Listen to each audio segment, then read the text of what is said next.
Hey everybody, welcome back to the channel. And Unlucky Morpheus, The Gate of Hell. This has actually been out for what, like a week or two now. I haven't got around to seeing it, I haven't got around to listening to it. I'm a little bit late to this one. And the reason why is because I was in Paris and I was in London following Bandmade around their European tour. So I've been quite busy, so I haven't had time to sit down and kind of like listen to this album yet. So I was originally going to do a track by track for this, but unfortunately my daughter's a little bit ill. She's been off school the last couple of days, so instead of me messing around doing track by track and spending too much time at my desk, she's a little bit conked out at the minute. So I was like, oh, I'll do the album reaction now, and then I can get this out in just one video. So apologies about the length of this one, but I hope you guys will enjoy anyway. So if you could smash me a like for this one, subscribe, I would really appreciate it. That means a lot. And we'll jump into this one. So this comes off like a sort of back-to-back album. Gate of Hell comes off the back of Gate of Heaven, which if you saw my end of year awards video at the end of last year, I thought that Gates of Heaven was it's my favorite album of the year, but by far. And that's saying a lot when like we had like Baby Metal release an album, Love Bites release an album. The Gate of Heaven album is the album that I just kind of naturally went back to the most. Savior After God lives rent-free in my head. So I'm really hoping, kind of expecting that this album will be close, if not on par, maybe even better. And we get a few banging songs as well. I haven't listened to any of the songs, so this is going to be my first time listening of everything. So we're just going to jump in. We're going to see how this kind of goes. I like the artwork for this one as well. A little bit more dark and ominous. I'm expecting a little bit more of a a darker feel to this one. Like Gate of Heaven definitely felt like older Unlucky Morpheus, but also like Welcome to Valhalla sort of like mainstream Unlucky Morpheus as well. It did a really, really nice mix. Gate of Hell, just by the aesthetic of the album artwork and stuff like that, I'm expecting it to be maybe a little bit more darker than usual. We'll see how it goes. So let's just jump in and let's do this one. So this is Gate of Hell, this is the opening. I'll talk about each song as we go.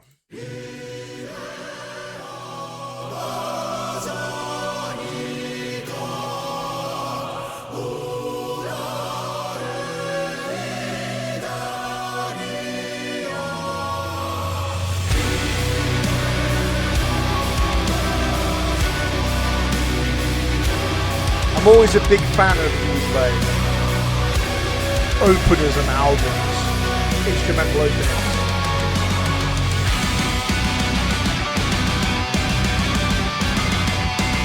They just kind of get you hyped and in the mood.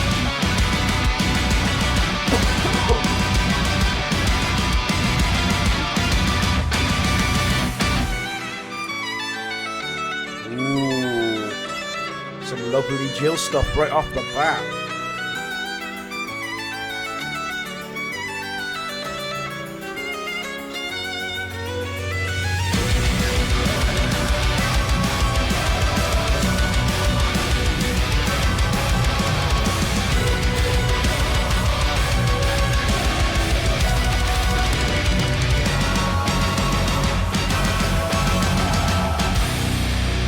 Nice. I wonder if that's just going to jump straight into the next song, like with that momentum.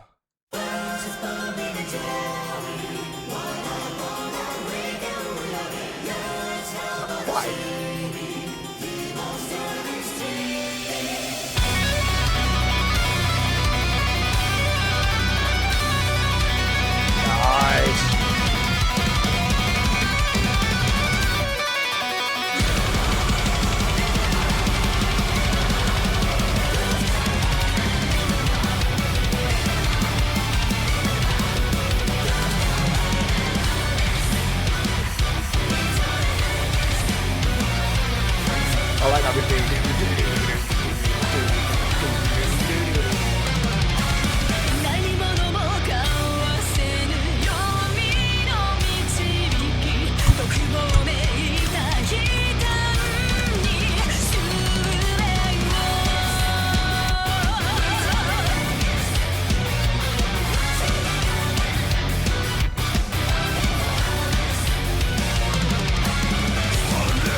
Ooh, got some black pentagram vibes going on here.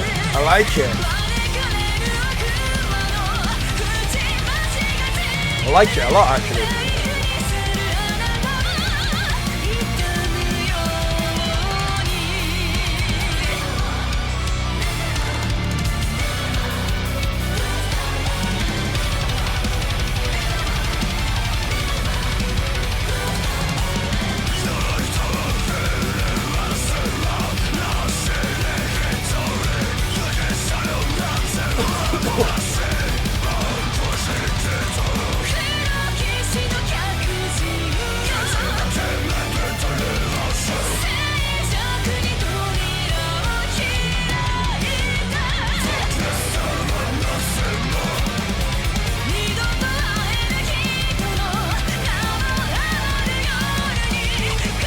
When the chorus really gets going, that sounds so good.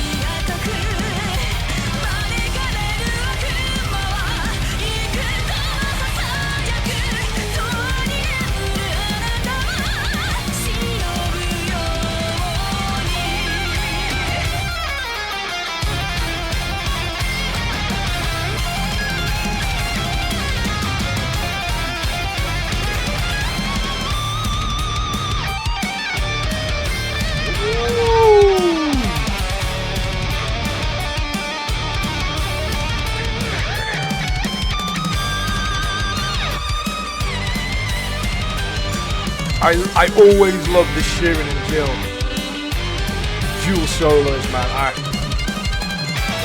It never gets old to me.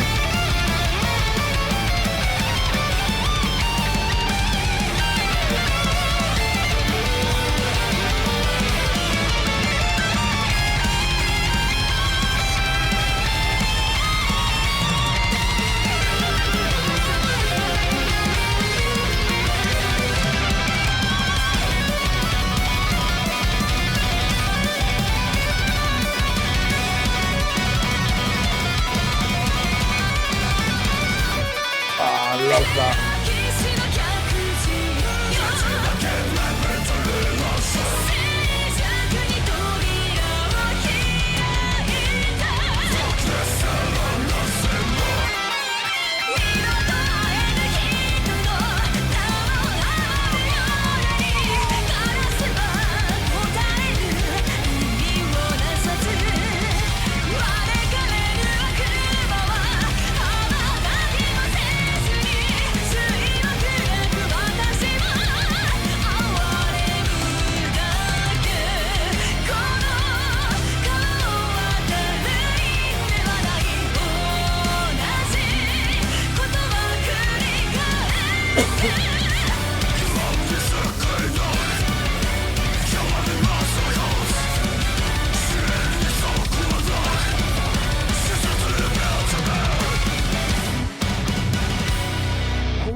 Nice. All right. Okay. So straight off the bat, that song. I'm gonna pause this one whenever it pops up.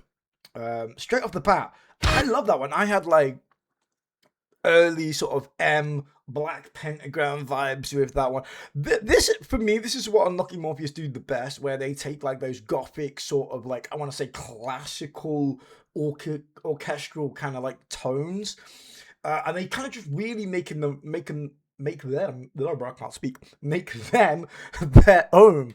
There we go, we got there eventually.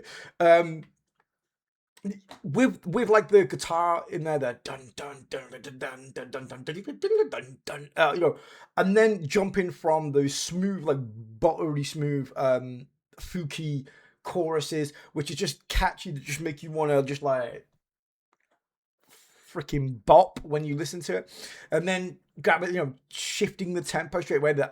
Like in that gothic feel, like dun dun dun dun dun dun dun dun dun dun, backwards and forwards, and then again, you've got everything that you wanted here. You've got Fuki singing the chorus, really catchy. You've got some Sheeran screams as well, which I personally really enjoy. I know not everybody's into the Sheeran screams, but I personally like the Sheeran screams, so I dig that.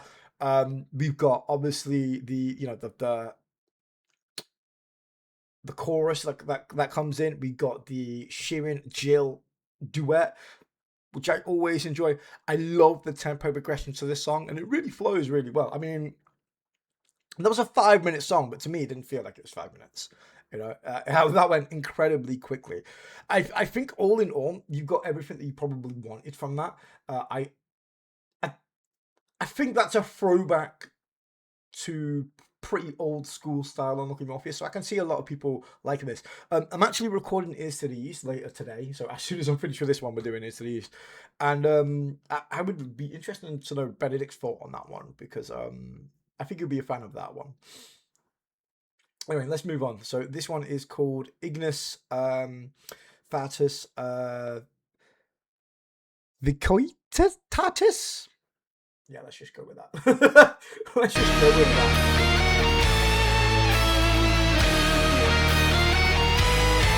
Bloody Latin.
Love that.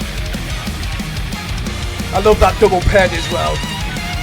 So good.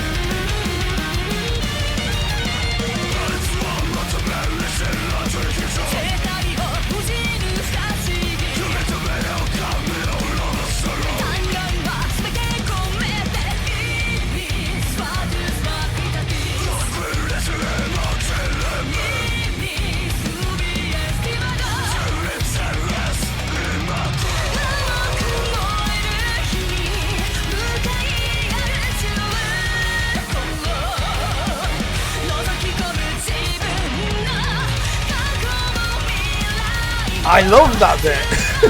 I really like that.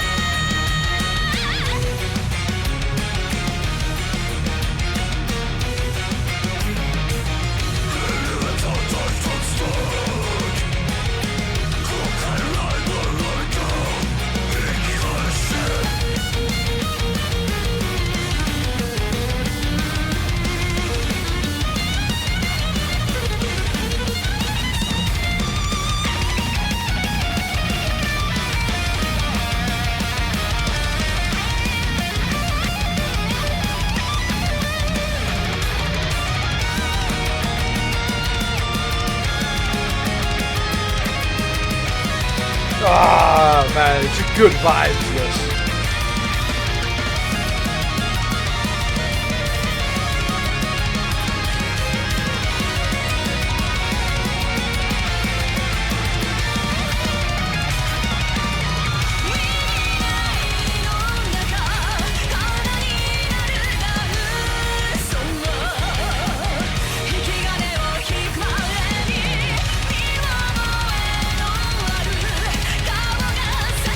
Ah, man.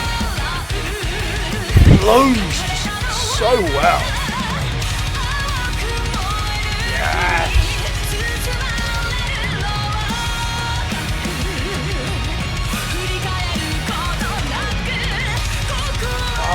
Oh.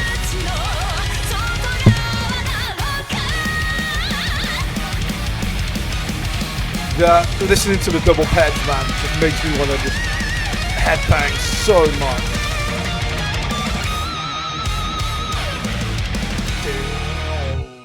I love that. I especially love the double pet, as if it wasn't blatantly obvious what part I really like. I like, again, how we're getting in this more album. The tone of this album so far is exactly kind of like what I expected it to be, kind of what we predicted. A bit more of a darker album so far than Gates of Heaven. I'm loving the Sheeran and Fuki backwards and forwards, by the way. I love that. I love the way that the double ped, it just becomes so prominent in this song. It's so good. It's been so long since I've heard a song where like the double ped is just really going. But the backdrop of those double peds mixed with like the sound of Fuki's voice, while she's singing, it's such a vibe, man. It's such a vibe. So I'm so into it. I'm not even gonna try to pronounce the song because by the looks of it, it is French.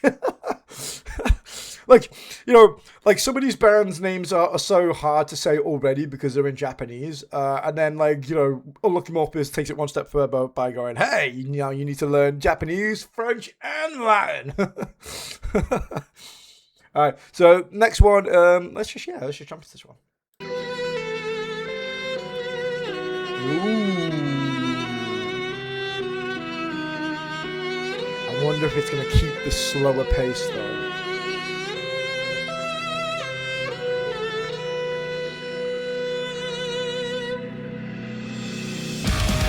No.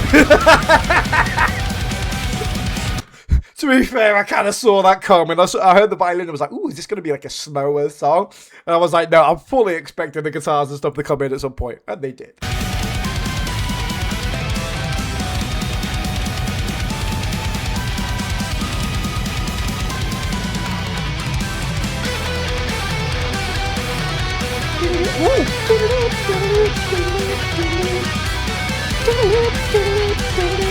Ooh, that's catchy. I like it. I like the use of the pitch harmonics there. Oh, that's catchy. I like that.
The drumming is so good at this.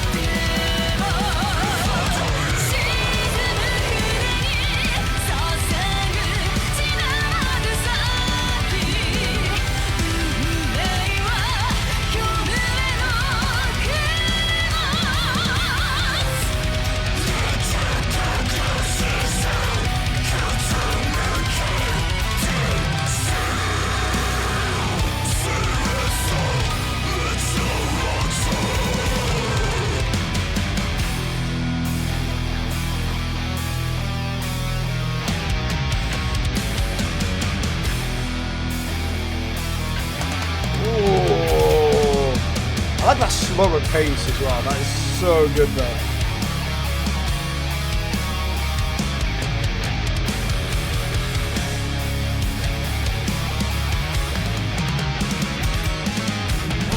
I like that.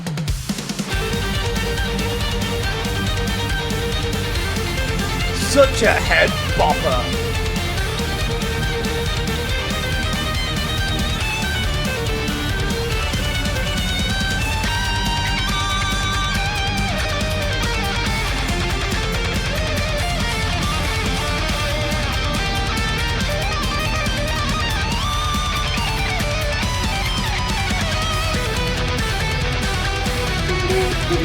I love that bit.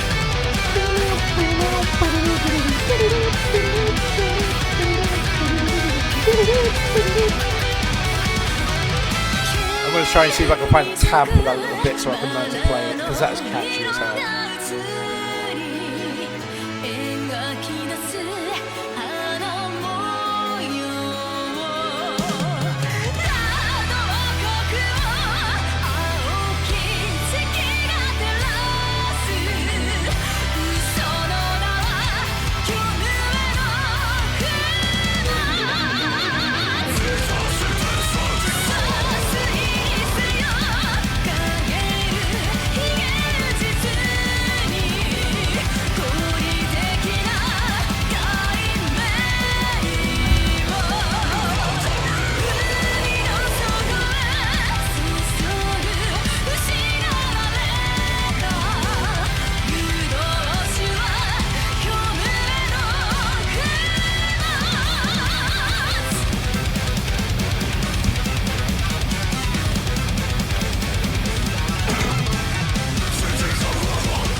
Nice. I love that song. You know what? What I am gonna do, I really like the guitar lick for this song. So catchy, so good. But at the same time, I'm just kind of like, oh, that's so good. But you know what's really surprised me? Like, we're 5 tracks in, or 4 tracks in, if you want to say it. Fumia. Is it Fumia? I am saying that right? I don't know. I think it is Fumia. Yeah, the drumming has been incredible. Like it's so hard not to give the other members credit sometimes, because Shirin, Jill, Fuki, they shine the brightest. That's no slight on the others. They just do, But I have really been enjoying the drumming. Like 4 songs in here, and I think the drumming has been absolutely phenomenal. Like, I've been loving the drums, and they've complemented this so well. I think on Gates of Heaven, because it's a slower kind of like song and a bit more, I want to say more commercial, more radio friendly. I feel like the drums were just like by the books a little bit, but it really feels like on Gates of Hell that he's really been able just to like let loose a little bit here. He's come up with some absolutely great blast beats, some great exchanges, and some awesome variations, like going into the choruses with like complimenting Fuki and then mixing it up. I really enjoyed the drumming here. That's been a special standout for me, which is not something I praise an awful lot when it comes to Unlucky Morpheus. Not that I don't like it, but again, Shirin, Jill, and Fuki just naturally take all the praise a little bit. But I've been so impressed with the drumming here. Like, it really has been a standout. Maybe because I was like not least expecting it, but my focus has been like so much on what the other people have been doing. But I've been absolutely enamored with the drums. I've been loving it so far. So all right, so we're on song 5. I'm gathering this is Infinity, with the Infinity symbol. It could be Ouroboros, maybe. I'm gonna say it's Infinity. I'm just gonna say we're just gonna call it Infinity for now, or Infinite, shall we say? So let's do this straight on to track 5. So far, I mean, we're pretty much like halfway through the album already, which is kind of crazy. But I've been enjoying it so far. It's flown so quickly.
got this like electronic synth sort of beat going on, giving it sort of like early 2000s feel to it. I like it.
The riffs are so good.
I like that.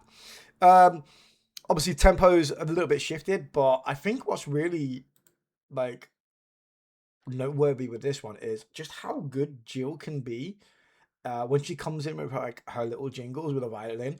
Just how much that can cut through a song and just give you an extra dimension. It's kind of nuts, you know. It's great because they can rely on Jill a little bit more, and you can have Sheeran and doing like the verses or the chorus and stuff like that, and then Jill just comes in with something simple like do do do do do do do do do do do do do do do. It's such a little jingle, but it layers over the song so well, just giving it that little extra oomph. I think it's brilliant. I love it. I love it. And that's one of my favorite things about them as well.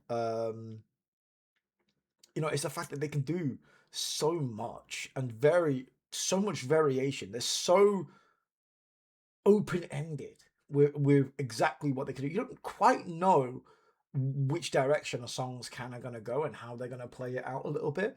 And yes, they can sort of in some songs become a little bit repetitive, but I think that's because they want to hook you in.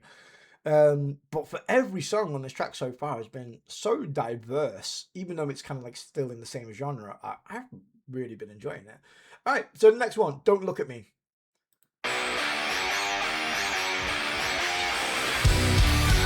See what I mean about it just being totally different?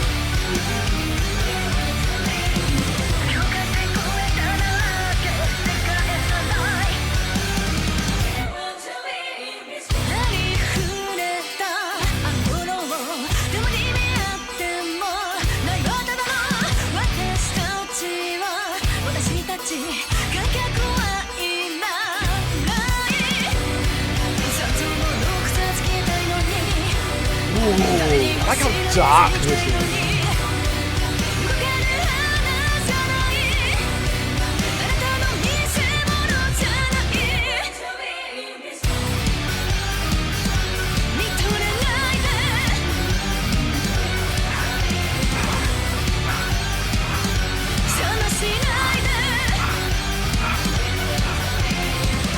It's got a nice beat to that.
Get a bit of a breakdown.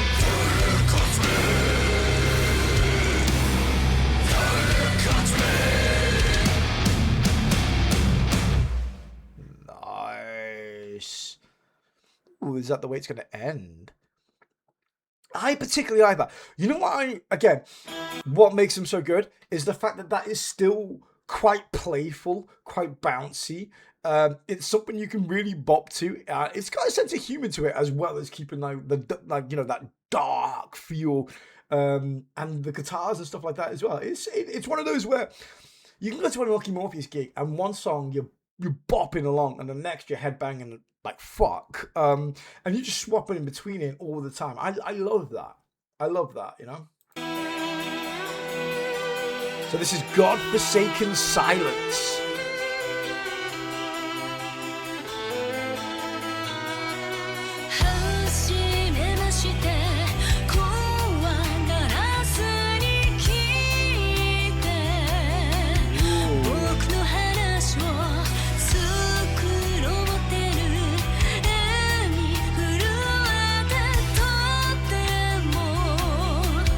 Getting sort of like Evanescence vibes a bit here.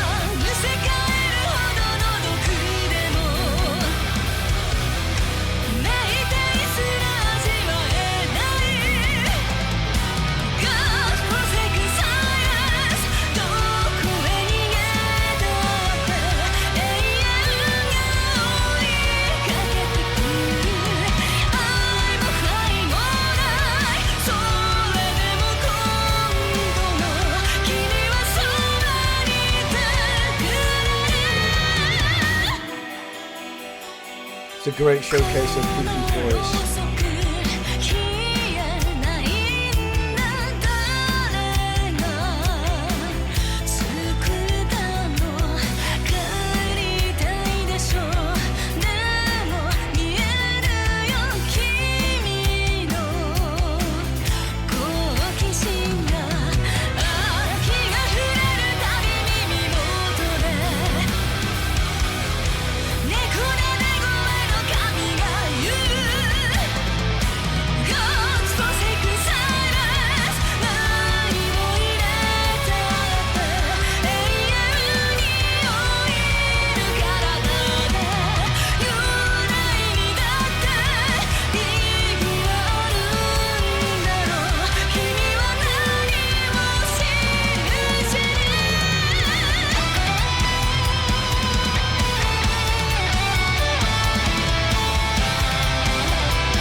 Oh man, that's so good. That would be the song so far. If I was to like sell somebody on this album, if I was to play them like one song to try and get them into this album, that would be the song.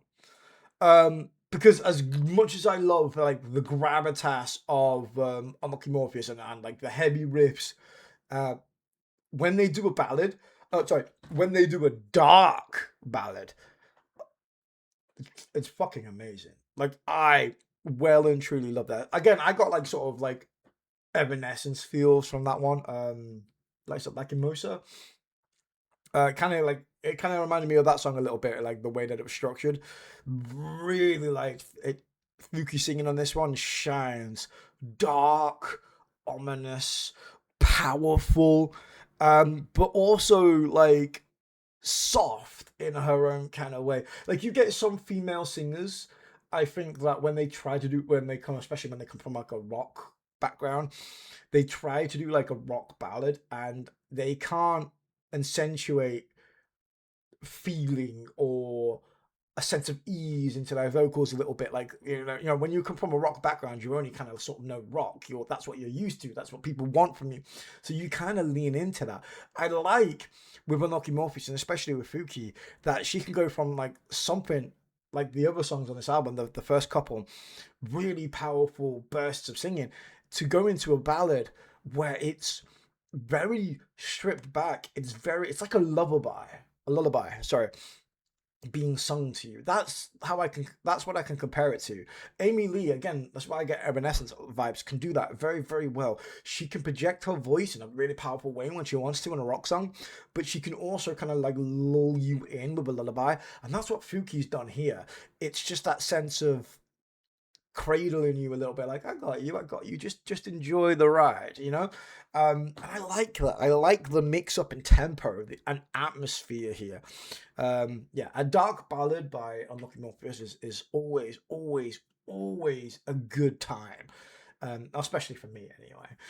So I'm really enjoying this one. All right, on to the next one. So this is Kanji. So I have no idea what this what this song is called.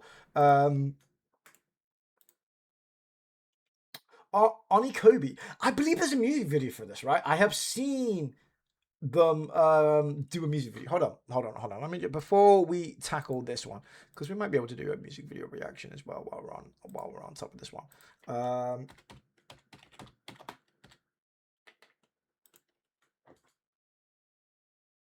I know there is a new music. Yes, it is. I have seen this. It's popped up on my feed. So yeah, brilliant. I'm glad it's the right one. I was like, I saw it and I was expecting them to have the music video on the playlist because they usually do. So I was kind of, yeah, usually if they got a music video, they stick a music video in here instead of the audio. I'm glad I double checked that now because I was like, I know they got a music video. I've seen it. So we can jump onto this one. So yeah, we got a music video reaction on top of this one. Let's go.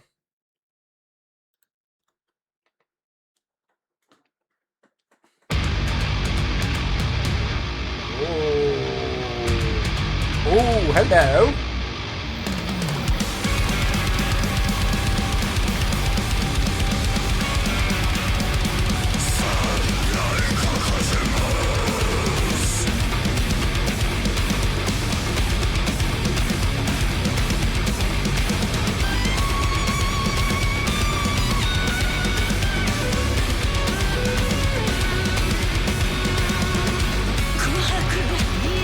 Oh, wow, look at Fuki.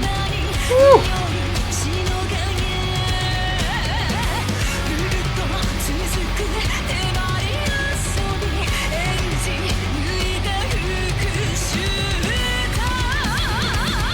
She is majestic.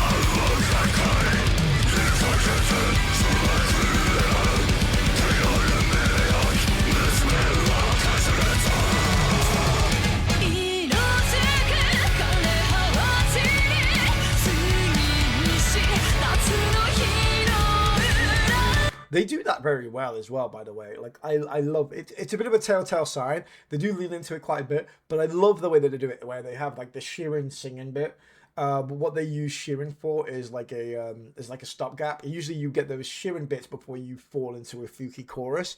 Um, it's a very very telltale sign that Fuki's about to come in, and it can get a little bit predictable, but it works so effectively well. Like especially if like you're maybe not 100% enamored with Sheeran's vocals, like that drop straight into a Fuki chorus. I think that sells people. I think that keeps people on board. For me, it has the complete opposite effect because I really like Sheeran's vocals. So I am like, yeah, Sheeran. And then Fuki comes in and I'm like, I could have done with a little bit more Sheeran. But they're both incredible. So it's a good time no matter what you look at it. Really.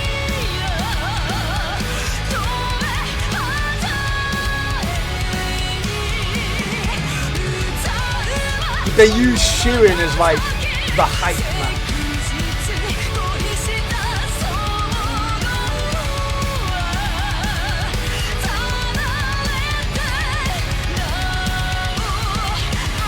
Sorry about that. That's music time.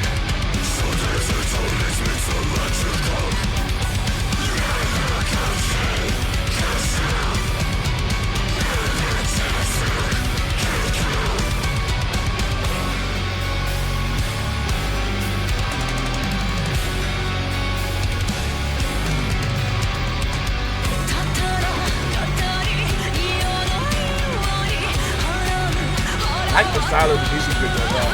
There's the old man in the background, the old lady with the cane. Cool.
Nice. Ugh, what a good-looking human being she is.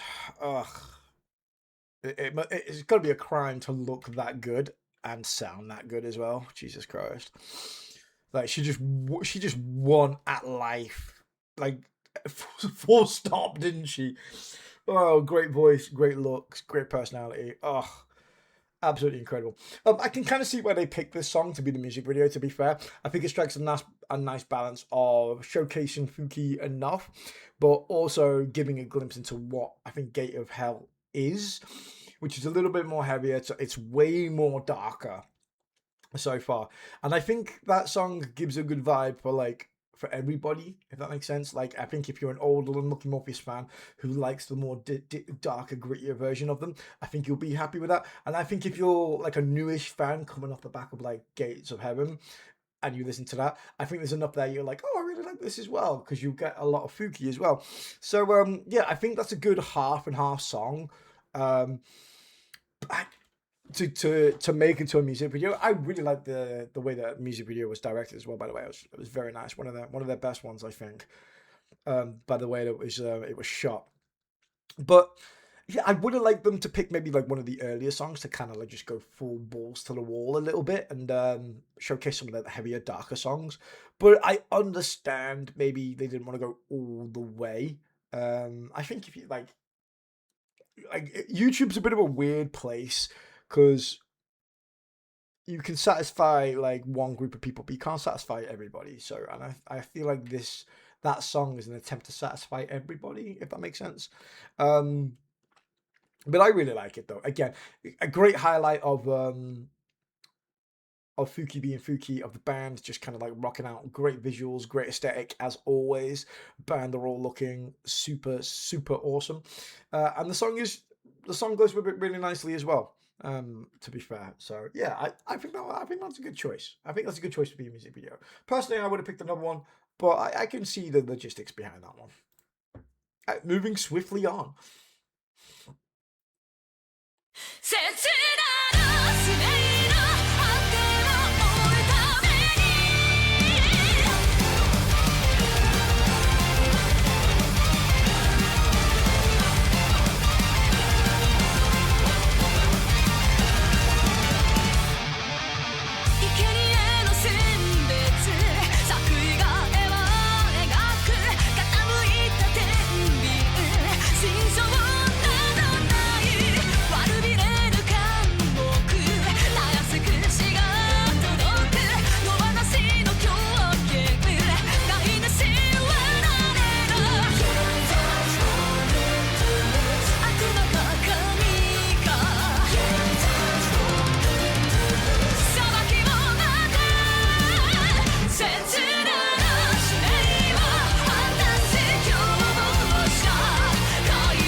This so far feels like a track that should have been on Gates of Heaven.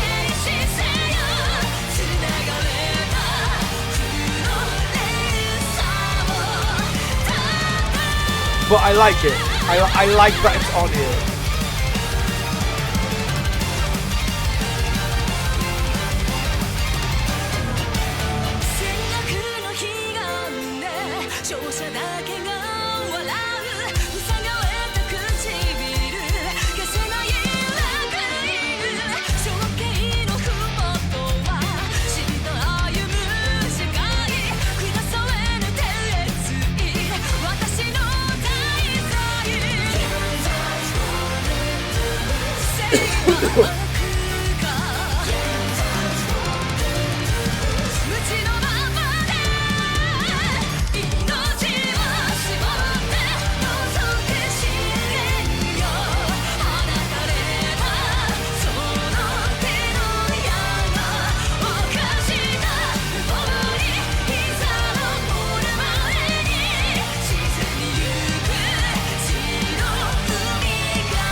again, I think this is a really good song.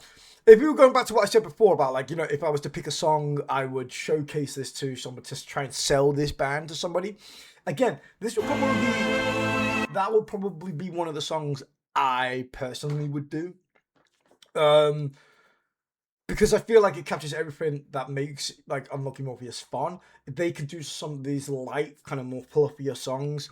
Still a great amount of guitar work, absolute banging songs.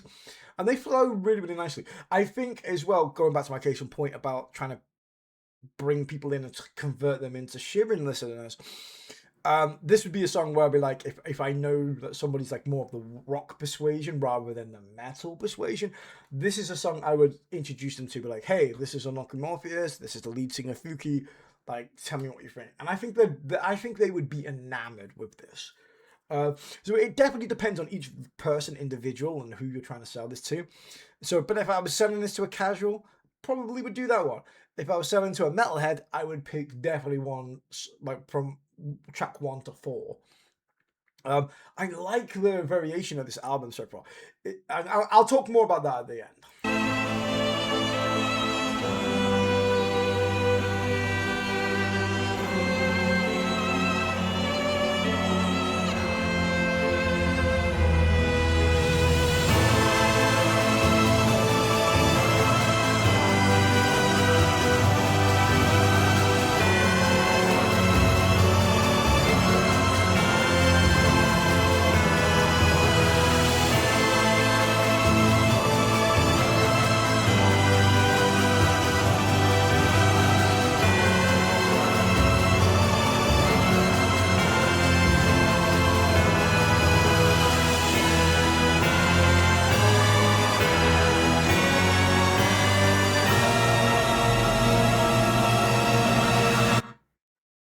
So good. Coming into the next song. So that's like the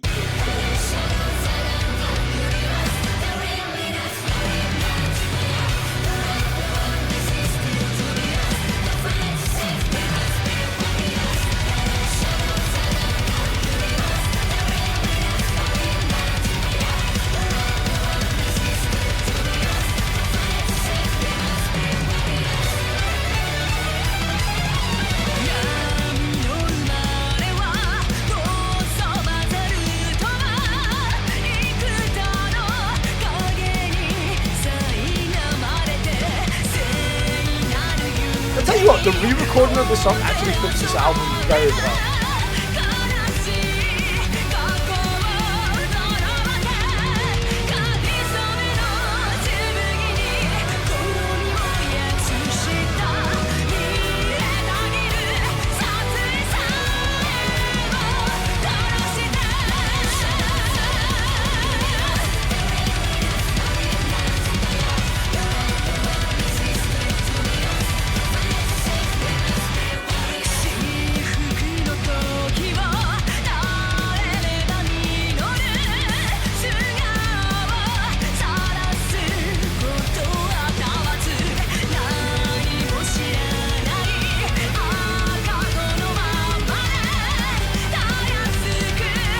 Jill's violin coming through always sounds so good.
Man, what a way to end it. I feel like that re-recording like really fits in really well. I don't know what the last thing is on the on the on the playlist.